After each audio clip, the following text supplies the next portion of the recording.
पलही बर्बादी वाला रोहन जे देखब ए बबुआ बिना सोचे समझे जे ट्रेन लहकब ए बबुआ तुका मलेटरी में जइब ए बबुआ तुका मलेटरी में जइब ए बबुआ।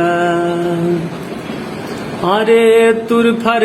के उत्पात मचावेल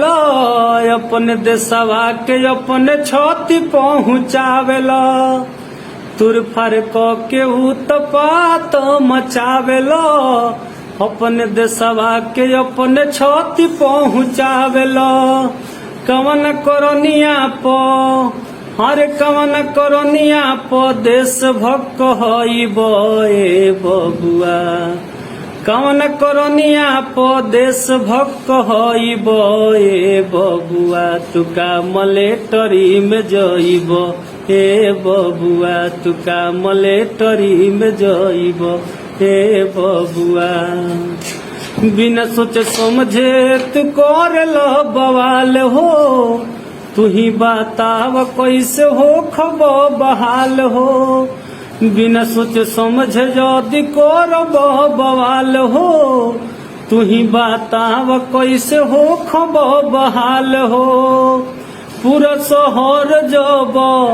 पूरा शहर जब आगी में जरइब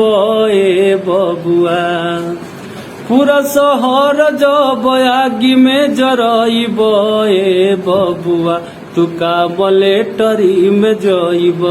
ए बबुआ तुका मलेटरी में जइब ए बबुआ। पलही उग्रवादी वाला रोहन जे देखब ए बबुआ पलही उग्रवादी वाला रोहन जे देखब ए बबुआ तुका मलेटरी में जइब ए बबुआ तुका मलेटरी में जइब ए बबुआ।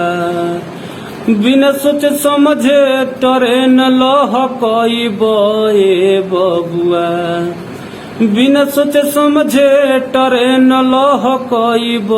ए बबुआ तुका मलेटरी में जइब ए बबुआ तुका मलेटरी में जइब ए बबुआ तुका मलेटरी में जइब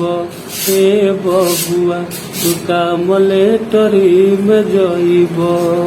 ए बबुआ।